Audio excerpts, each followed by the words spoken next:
Hello दोस्तों, नमस्कार। आज की सेशन में हम लोग डिस्कशन करने वाले हैं कि इनकम टैक्स रिटर्न फाइलिंग के फ़ायदे क्या हैं।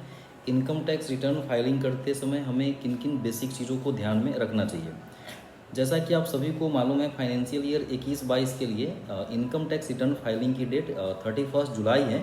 जिन लोगों को ऑडिट नहीं कराना है, जिन लोगों को भी ऑडिट कराना होता है, उनके लिए इनकम टैक्स रिटर्न फाइलिंग की जो ड्यू डेट होती है वो 31 सितंबर होती है असेसमेंट ईयर की।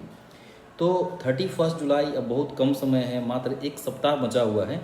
तो ये क्वेश्चन है कि क्या सच में अभी तक आपने अपना इनकम टैक्स रिटर्न फाइल किया है कि नहीं किया है। सबसे पहले हम लोगों को ये डिस्कस हम करते हैं इस सेशन में कि इनकम टैक्स रिटर्न फाइल किसे करना मैंडेटरी होता है और कौन ऐसे लोग हैं जो नहीं भी फाइल कर सकते हैं। तो सबसे पहले हमें ये समझना है कि ऐसे लोग जिनका उम्र 60 साल से कम है, जो 60 साल तक के हैं, वैसे लोगों की इनकम अगर साल में अगर 2.5 लाख से ऊपर होती है तो उनको इनकम टैक्स रिटर्न फाइल करना मैंडेटरी होता है। और अगर ऐसे लोग जिनकी एज 60 से ज़्यादा है लेकिन वो 80 साल तक की एज में है अगर, और अगर उनकी इनकम 3 लाख रुपए तक है, तो उनको इनकम टैक्स रिटर्न फाइल नहीं करना होता है। लेकिन 3 लाख से ज़्यादा इनकम होने के केस में उनको इनकम टैक्स रिटर्न फाइल करना होता है। और वैसे लोग जिनको हम सुपर सीनियर सिटीजन कहते हैं, जिनकी एज 80 साल से ऊपर होती है, वैसे लोगों को भी इनकम टैक्स रिटर्न फाइल करना तब होगा जब उनकी सालाना इनकम 5 लाख से ज़्यादा होती है। यानी कि 5 लाख तक की इनकम अगर होती है, अगर एज किसी व्यक्ति का 80 साल से ज़्यादा है, तो वैसे केस में इनकम टैक्स रिटर्न फाइल करने की ज़रूरत नहीं होती है। तो ये तो हुआ कि किन्हें इनकम टैक्स रिटर्न फाइल करना है और किन्हें इनकम टैक्स रिटर्न फाइल नहीं करना है।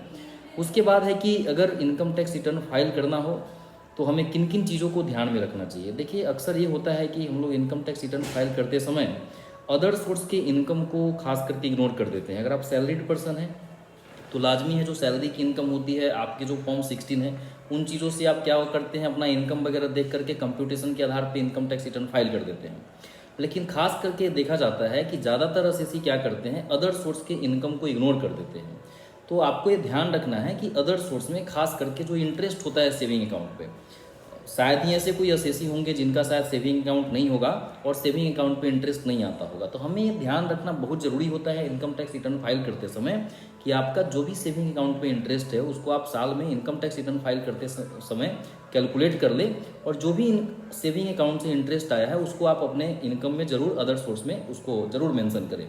और आपको ये भी मैं बताना चाहूँगा कि सेक्शन जो 80TT है, 80 जो TTA है, उसमें सेविंग अकाउंट पे जो इंटरेस्ट मिलते हैं उसमें 10,000 तक का हमको छूट मिलता है, चैप्टर 6 के अंदर जो इनकम टैक्स एक्ट का है। दूसरी बात यह है कि अगर वैसे लोग जिनकी एज 60 साल से ज़्यादा होती है, उनको सेविंग अकाउंट पे इंटरेस्ट 20,000 तक का उनको बेनिफिट दिया जाता है, उनके लिए डिडक्शन का जो अमाउंट है 20,000 तक है। उसके बाद एक और क्वेश्चन है कि जैसे हमने डिस्कशन किया कि किन किन लोगों को इनकम टैक्स रिटर्न फाइल करना जरूरी होता है। अब एक और क्वेश्चन होता है कि अगर हम स्लैब से नीचे हैं, यानी कि कोई ऐसे व्यक्ति जिनका एज 60 साल से कम है और अगर उनकी इनकम 2.5 लाख से नीचे है, और अगर वो अपना इनकम टैक्स रिटर्न फाइल करना चाहे तो कर सकते हैं कि नहीं कर सकते हैं? डेफिनेटली कर सकते हैं। ये वॉलेंट्री कर सकते हैं, मतलब वो वॉलेंटरीली है, मैंडेटरी नहीं है। तो वो भी अपना, वैसे लोग जिनका सालाना इनकम 2.5 लाख से कम है वो भी अपना इनकम टैक्स रिटर्न फाइल कर सकते हैं। जैसा कि मैंने बताया कि ड्यू डेट हमारा 31 जुलाई है, 31 जुलाई तक आपको अपना इनकम टैक्स रिटर्न फाइल कर देना है। अब एक क्वेश्चन है कि अगर सर हम अपना 31 जुलाई तक अगर अपना इनकम टैक्स रिटर्न फाइल नहीं करेंगे तो इसके कॉन्सिक्वेंसेज क्या होंगे। ध्यान रखिए बात, अब अगर आप बिलेटेड रिटर्न फाइल करेंगे तो बिलेटेड रिटर्न फाइल करने समय अब आपको फाइन देना पड़ेगा, अब अलग से आपको फाइन लगेंगे। वैसे एसएससी जिनका इनकम 2.5 लाख से ज़्यादा है, 5 लाख तक है, उनको 1,000 रुपीज़ का फाइन लगता है।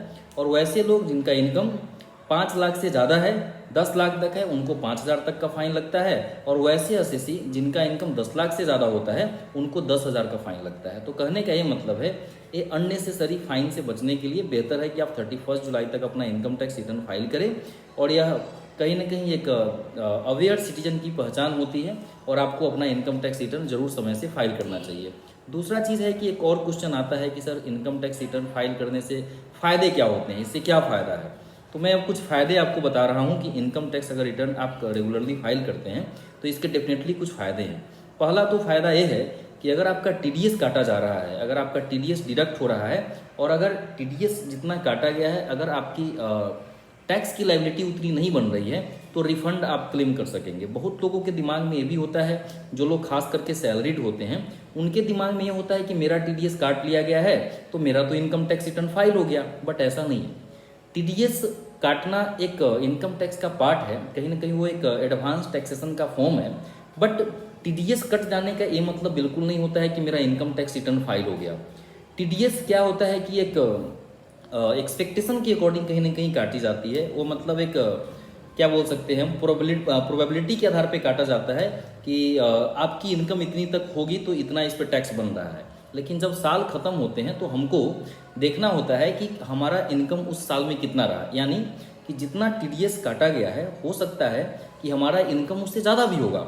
तो लाजमी है जब हमारा इनकम ज़्यादा होगा तो हमारे ऊपर टैक्स की लायबिलिटी बनेगी, और जब टैक्स की लायबिलिटी बनेगी तो टीडीएस जो काटे गए हैं उतना सेट ऑफ हो जाएगा, और जो बचेगा पैसा वो आपको अलग से जमा करना होता है। और अगर जितना पे टीडीएस काटा गया है उसके अकॉर्डिंग अगर आपकी इनकम कम है तो लाजमी है जो टीडीएस काटे गए हैं आपके टीडीएस रिफंड कर दिए जाते हैं। तो कहीं ना कहीं टीडीएस को रिफंड करने के लिए भी इनकम टैक्स रिटर्न फाइल करना जरूरी है। दूसरा चीज़ है कि अगर हम बात करें कि यह इनकम टैक्स जब हम फाइल करते हैं तो एक एड्रेस प्रूफ के रूप में भी काम करता है। जो भी वहाँ पे एड्रेस इनकम टैक्स रिसीट पे एक्नॉलेजमेंट पे जो एड्रेस मेंशन होता है यह एक एड्रेस का कहीं ना कहीं एक प्रूफ है।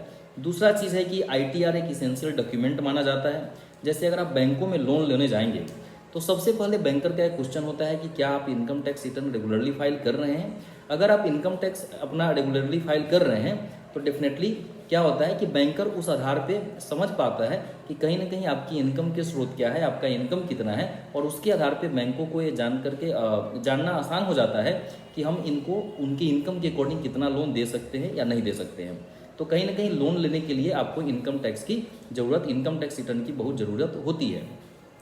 दूसरा है कि अगर आपको क्रेडिट कार्ड लेना है, अगर आप क्रेडिट कार्ड की फैसिलिटी अवेल करना चाहते हैं किसी भी बैंकर से, तो क्रेडिट कार्ड इशू करते समय भी बैंकर आपके इनकम का स्रोत जानना चाहेगी, है ना, आपके इनकम टैक्स रिटर्न को वेरीफाई करेगी। तो वहाँ पे भी आपसे वो मांगेंगे कि क्या आप अपना income tax return regularly file करते हैं, और अगर फाइल करते हैं तो आप उनका एक्नॉलेजमेंट हमको दीजिए। जनरली 2 साल या 3 साल का रिटर्न का कॉपी वो लोग मांगते हैं। तो क्रेडिट कार्ड की फैसिलिटी भी अवेल करने के लिए कहीं ना कहीं हमें इनकम टैक्स रिटर्न फाइल करना जरूरी होता है। दूसरा चीज़ है कि जो वीज़ा वगैरह के लिए हम जो एप्लीकेशन देते हैं तो लाजमी है कि जब वीज़ा के लिए आप अप्लाई करेंगे, अगर आपके पास इनकम टैक्स रिटर्न वगैरह की कॉपी वगैरह है, अगर आप regularly income tax return file कर रहे हैं तो वीज़ा के लिए प्रोसेसिंग जो होता है वो आसानी से हो सकता है। दूसरा है अवॉइड पेनल्टी। एक और फ़ायदा है जैसा मैंने अभी बताया आपको कि अगर आप 31 जुलाई तक अपना इनकम टैक्स रिटर्न फाइल नहीं करेंगे तो ऐसे केस में आपके ऊपर क्या होगा, पेनल्टी इम्पोज किया जाएगा। इट्स बेटर कि हम क्या करें, समय से अपना इनकम टैक्स रिटर्न फाइल करें।